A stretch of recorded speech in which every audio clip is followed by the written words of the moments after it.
Good afternoon, everyone, and thanks for joining with us for another edition of Christian Conversion Chats, where another member of the Gospel Hall will tell us how they became a Christian. And this week we have Ruth Millar. Hi, Ruth, thanks for joining us. Hi there, thanks for inviting me. It's a pleasure to have you with us. I'm looking forward to hearing your story, how you became a Christian. So I'm just going to start by asking you, where were you born and brought up? So I was born here in Fife in Forth Park Hospital in Kirkcaldy. At the time we were living in Kennoway, my mum and dad, and I lived there until I was 5 years old. We then moved to the farm, which is near Chanson. So I've only really ever lived in these sort of local areas. Your family then, would you say it was a religious family? I would say my parents and my grandparents were Christians, and that was clear to me from when I was really young. They all knew Jesus personally, they had a living relationship with him, and this kind of made their lives really different to the lives of people that, you know, I maybe went to school with or played with, neighbours, friends and things. So for them, being a Christian was about how they made decisions and how they lived their lives. So before every meal, someone would pray and give thanks to God for food and for his goodness to us. And then at bedtime, we were always encouraged to say our prayers. We were told Bible stories from when we were really young. But the biggest thing that was an influence on me was the fact that my parents really based all their life decisions on the Bible. Their relationship with God was their priority. So if they had something to decide, it was whether or not it was God that would want them to do that for a start, and then whether or not it was his will for to do that. So my dad, he would preach at church services. My mum was really open about her faith, just with everybody basically. They both really helped people in need. They brought people into our home. They cared for them. Some of them stayed with us. Some people that stayed with us were there for things like work experience, or because my dad worked at a college and they needed accommodation. But many of the people that stayed with us were young people, and they had real difficulties in their own lives. And as children, we were just really used to there being sort of strangers at the dinner table or staying in the spare room. It was just part of life, the fact that mum and dad would take people in and care for them. And also because their business was run from the farmhouse, it meant that there was always employees around all the time. It was just a really busy place to live, basically. So then from, I guess, an early age, you were taken along to church? Yeah, so I was taken along to church every Sunday, and we went to the Gospel Hall in Kennoway. Whenever we went to visit like relatives or friends or whatever, we would attend their church. And we knew lots of people all over Scotland, so you know, we would go to whichever church was closest. We also would go when we went on holidays, so sometimes we went on holiday to Newcastle, or we had family living in Italy, so we would sometimes go there, or maybe France, and we would always meet with Christians wherever we were on holiday. And you know, Christians were pretty much the same, even if they didn't speak the same language. They were pretty much the same everywhere. You know, they were kind, they were generous, they were smiling, and they made conversation. They would invite you into their home. Most of the church services that we went to, no matter where we were, they followed the same sort of format. So it always felt really comfortable and familiar. So really, I heard the good news about Jesus ever since I was born. I heard people speaking about and explaining every part of the Bible. I could sing hymns off by heart without looking at the words. You know, so all of that was in my life, but none of it really has an impact on me as a person. It was just something that we did on a Sunday. And I would sometimes wish that we didn't do it. You know, I would sometimes wish that we could have a lazy Sunday like other families. You know, church basically took up most of the day, and you know, we had to wear smart clothes, which meant for me a dress, and I wasn't a big fan of wearing dresses. So all of these things kind of, as a child, they bugged me rather than being something that I was necessarily choosing. I was very knowledgeable, you know, I mean, I could tell you facts from every Bible story. I could name all the books of the Bible off by heart. I could even recite memory verses from the Bible. So I was knowledgeable about it, but I didn't really understand it for myself. I kind of knew that there were things that Christians just don't do. And I knew things like I had to be quiet when somebody was speaking to the congregation or when somebody was praying. You know, I was very obedient and respectful of those kind of restrictions that were placed on me, but I knew lots about the Bible, lots about God and lots about Jesus, but I didn't know him personally. Mm-hmm. So how then did you get saved then? It took a long time. I remember when I was about 8, my mum asked me if I was saved. So I knew what she meant by that. So she meant, had I put my trust in Jesus to save me from the punishment of my sins? And I knew that's what she meant. And I also knew that I wasn't saved. But I didn't want my mum to know that. So I told her I was saved. And this made her really happy, but it made me a liar. And this wasn't the only lie that I ever told. Sometimes my lies were small, sometimes they were much bigger. There's things that, you know, that impacted me, things that impacted other people, and I bitterly regret them. I knew I was a liar, but it didn't really bother me.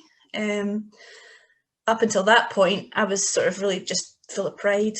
I was a good girl. I did my best to please everybody. I worked hard in school. I wasn't like some people, you know, people in the news who would maybe rob or hurt or murder people. I was just young, you know, I hadn't done anything seriously wrong really. And I was proud that I knew all the answers in the Bible quizzes. I understood what it was to be saved, but it didn't bother me that it wasn't an issue for me. And then I remember that I went to a youth camp, and actually it probably was just later on that same year that my mum had asked me. And I went to the youth camp and I was with some people that my gran and grandpa would have gone to church with in Guruk. And I remember listening to this one girl, her name was Gillian, and she was telling her testimony. So she was telling the story of how she got saved. And she told us how she became a Christian. It was a really powerful story.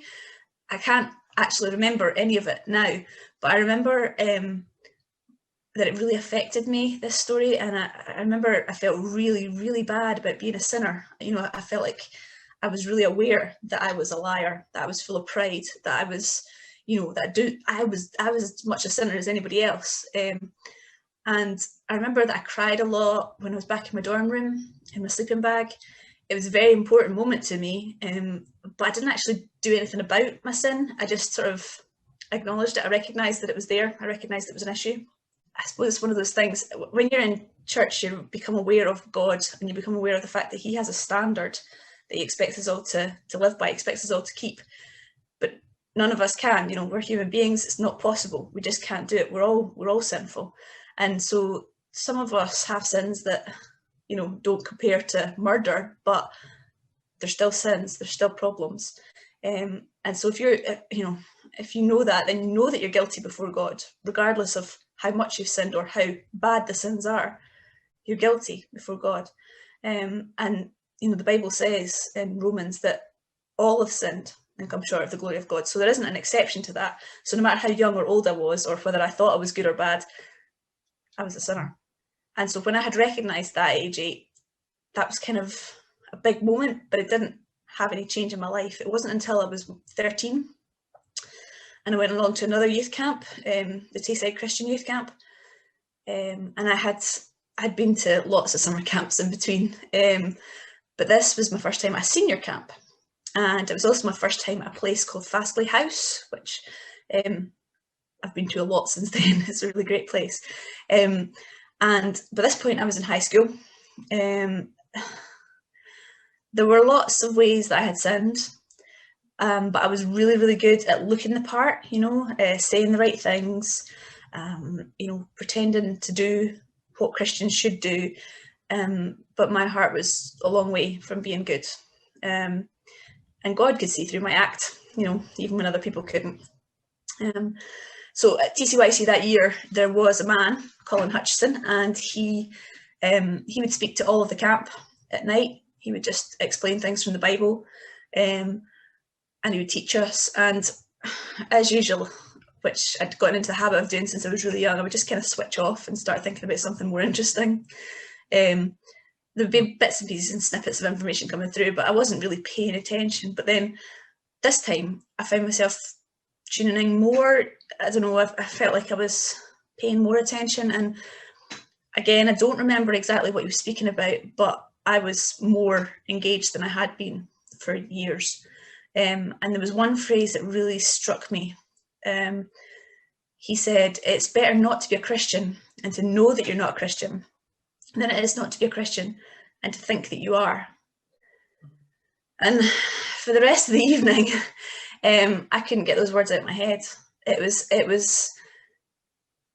like something was speaking directly to me, to my situation, to what I was doing. So I was behaving as though I was a Christian on the outside, but in my heart, I didn't know God. And those words really, really impacted me. So again, I found myself that night in a sleeping bag crying.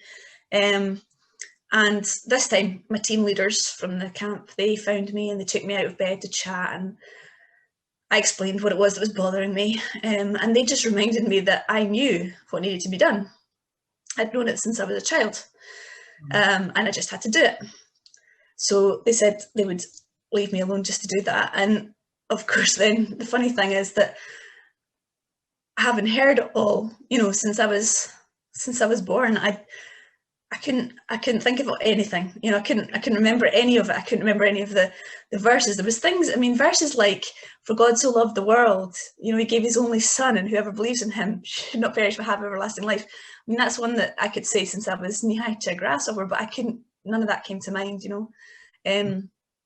There was other verses that I should have been thinking, you know, I should have thought of Romans 10:9, where it says, "If you confess with your mouth the Lord Jesus and believe in your heart that God raised him from the dead, then you'll be saved." No, there was none of that, nothing. And I just found myself praying. I found myself pouring my heart out to God, and I told him that I'd done wrong, and I told him that I needed him.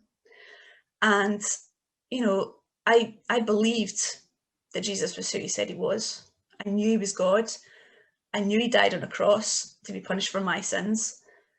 And I believed that God had raised him from the dead so that my sin could be forgiven. So in that moment, in that time when I was praying, I accepted it all for myself. I made a choice, and I decided to follow Jesus.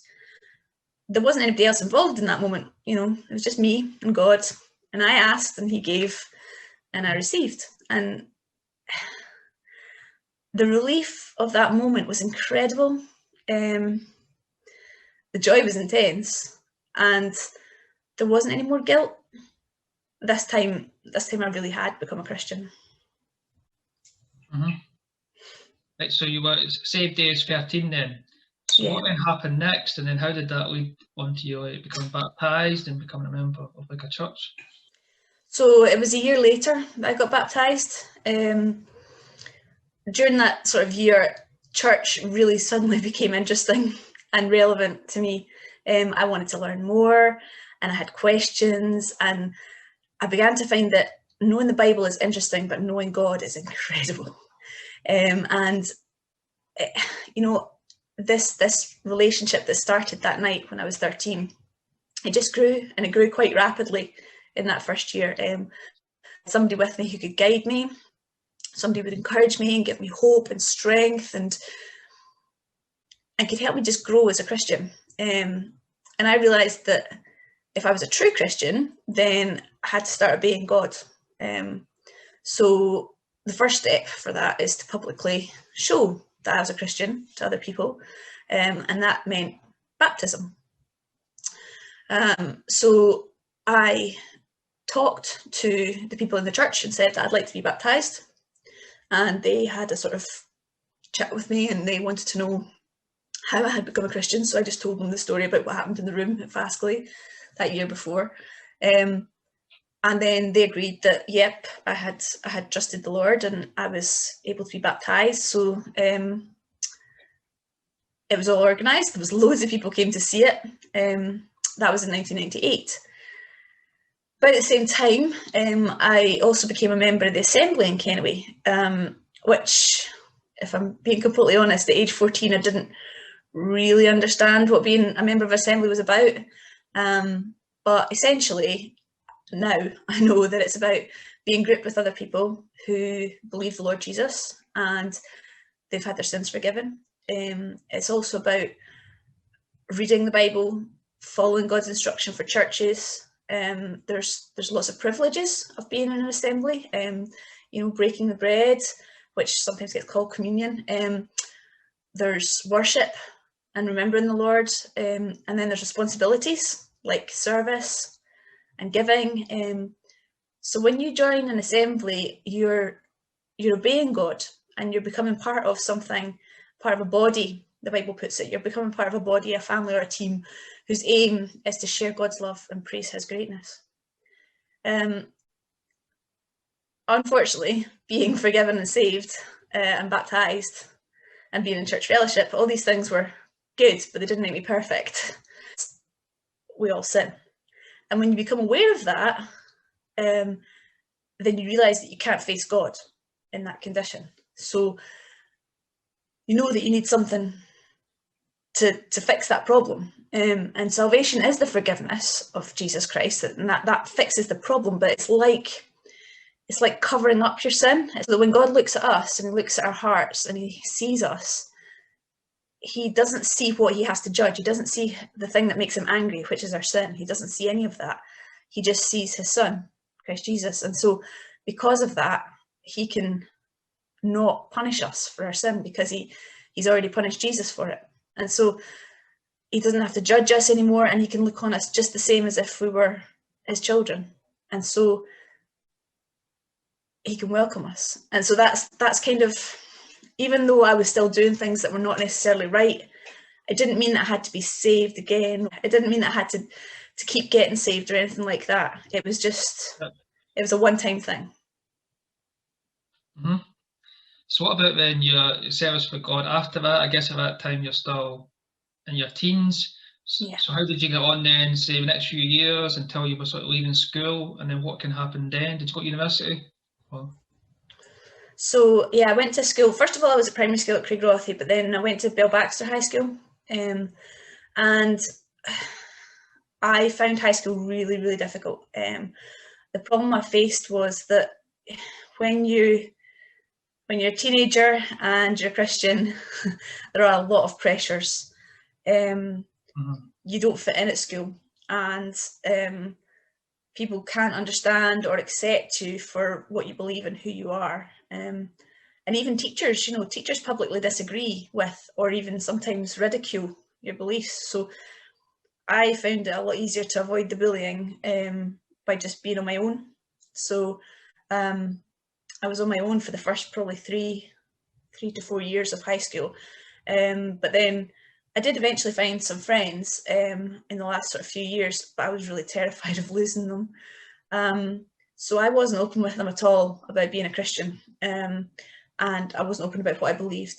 It was just much, much easier to fit in than it was to stand out. And so I didn't behave like a Christian, and actually sometimes I even went out of my way to be sinful, which I really regret now. But I did find myself sort of at different points recommitting my life to Christ. So I didn't have to be saved again, but I did make that choice to follow God more than once, if that makes sense. So I didn't need to be forgiven, but I needed to commit to what I believed, commit to what God was asking of me.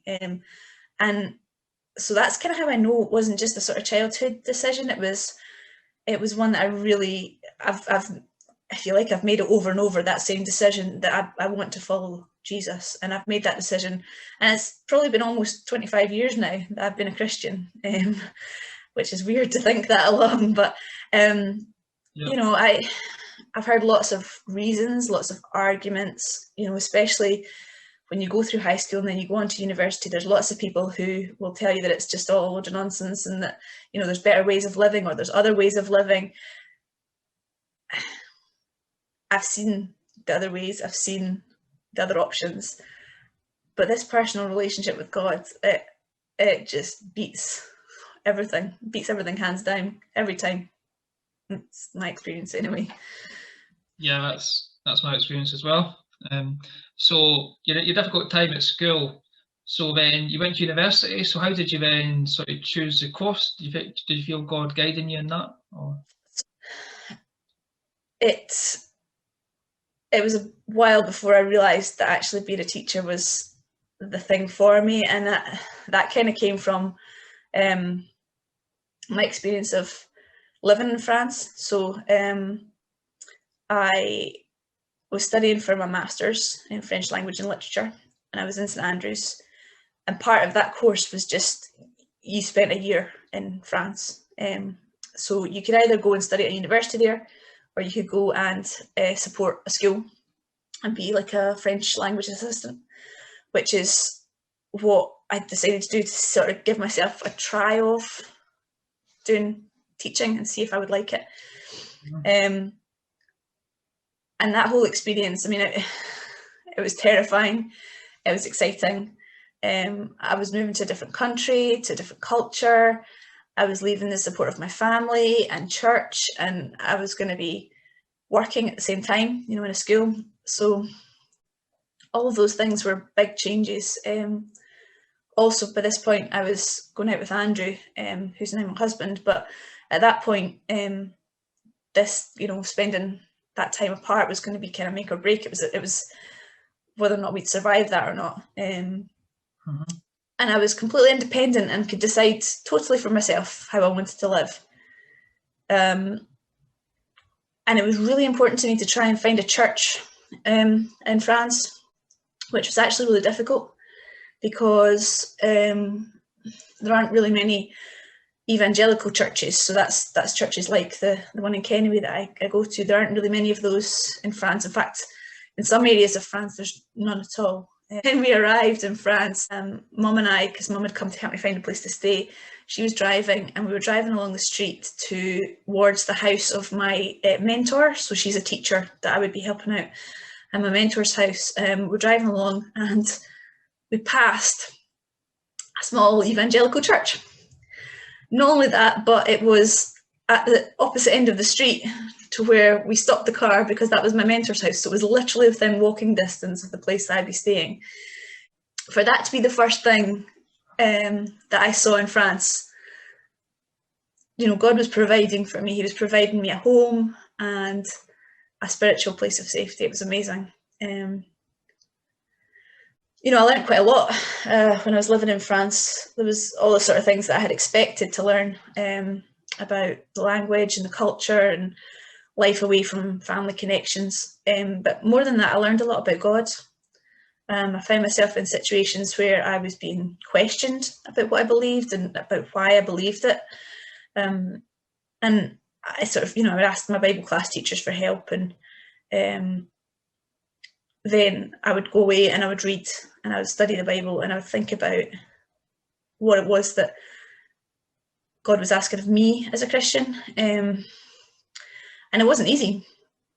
Some of the conclusions that I came to did not sit well with the people that were questioning me. And as somebody who's always tried to fit in, and I hate to stand out, that was difficult. You know, it would have been much easier just to accept what I was being questioned about and just to go along with what people were saying about that. But I felt like I had to say that I believed differently. In Romans, it talks about, do not be conformed to this world, be transformed by the renewal of your mind, that by testing you may discern what is the will of God, what is good and acceptable and perfect. And I didn't want to make the same mistakes that I had made all through high school of not standing up for what I believe in. And so I learned that it's really important to decide for yourself what it is the Bible teaches and what it is you believe.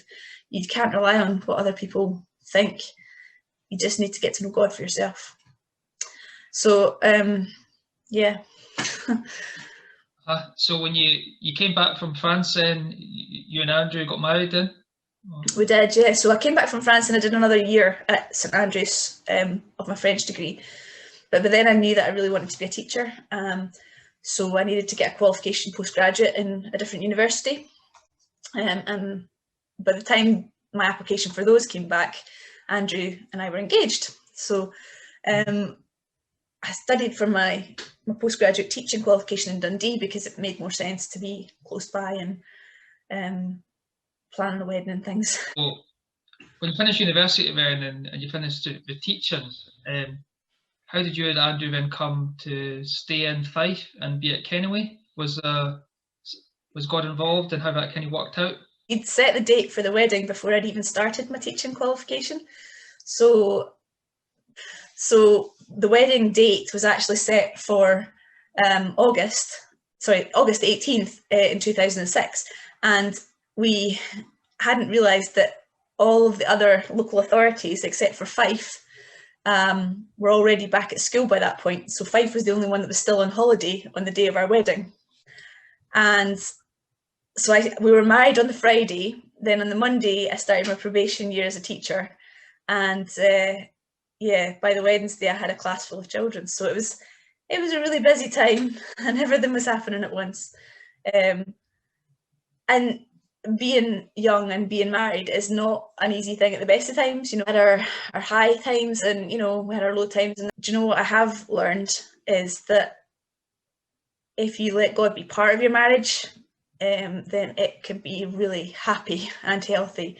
And if God's involved, I mean, I prayed for a husband. I prayed because I'm rubbish at decisions, and I knew that any decision I would make would be a rotten one. So I prayed that God would send the right person, and he did. He sent Andrew, and Andrew's definitely the right person. And so that's 15 years we've been married, but longer we've been together, and we've learned together about the importance of letting God lead you in his plans and letting him direct what you're going to do and the decisions you make, and about how important that is. Mm-hmm.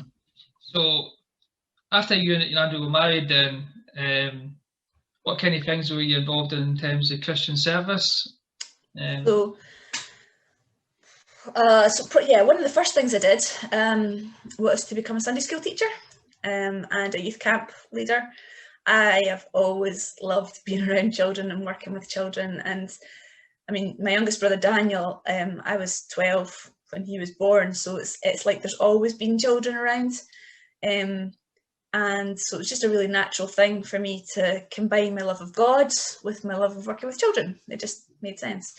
And Andrew as well, he had always done children's work. In fact, camp was probably one of the first places that we met and knew each other from. So working as camp leaders was really important for both of us. And then taking that back into our own church and working with children there was a natural follow-on. Mm-hmm.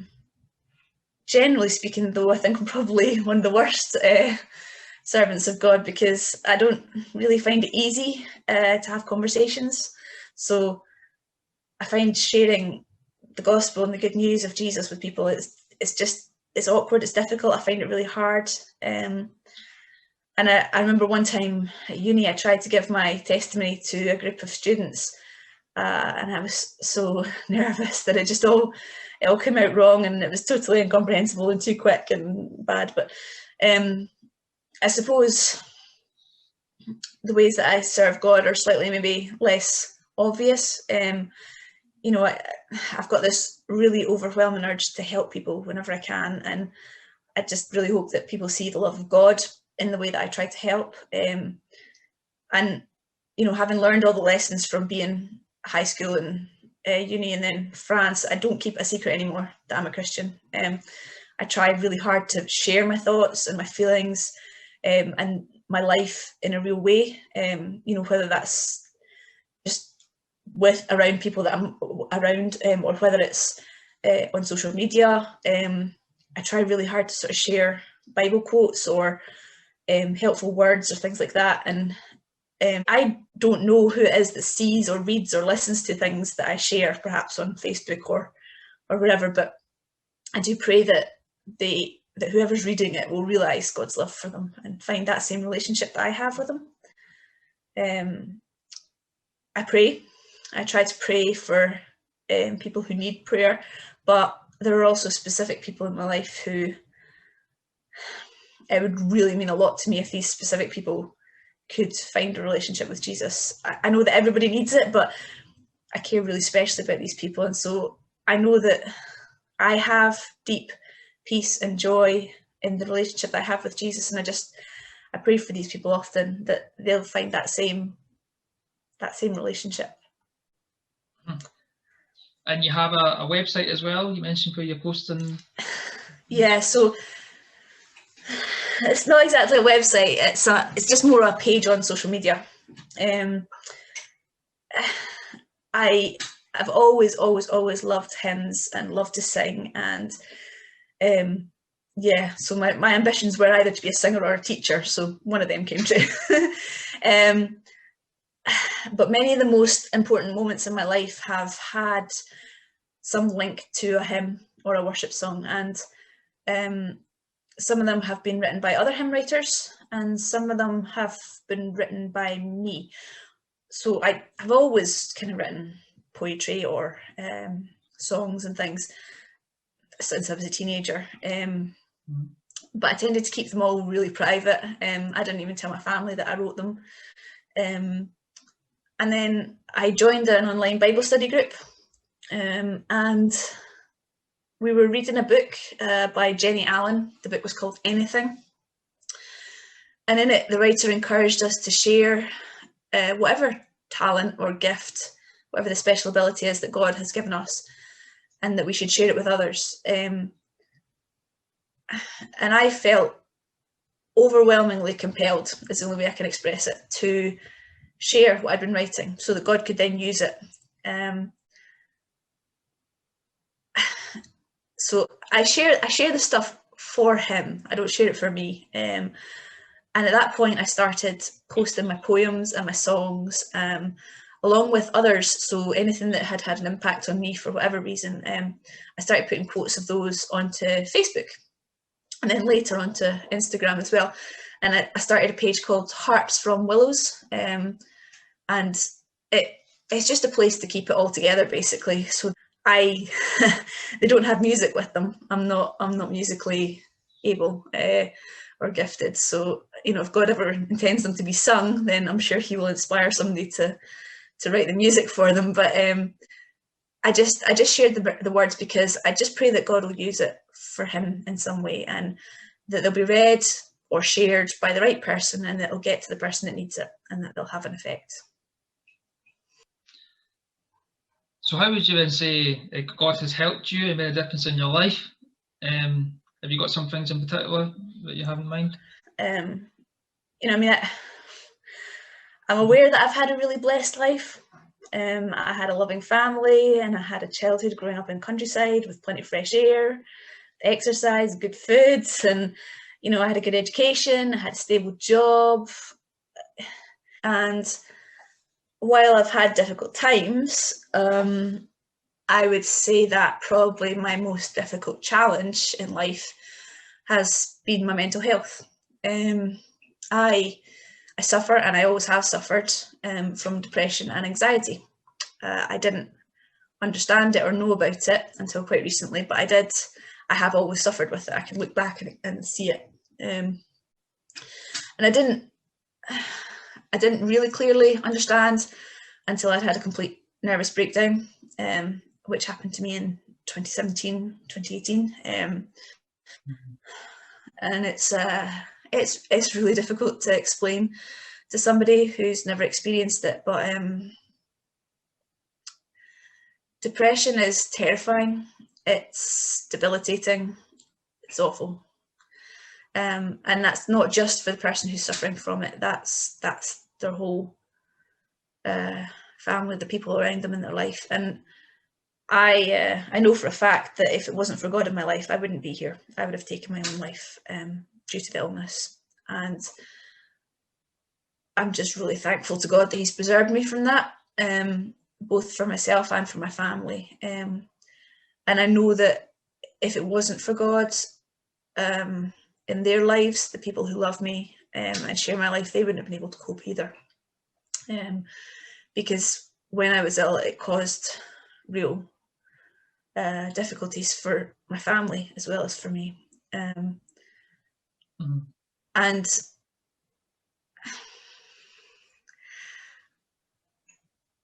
there are verses that were really special to me at that point, and are still just now really special to me, because God didn't remove my depression, but he was with me in it.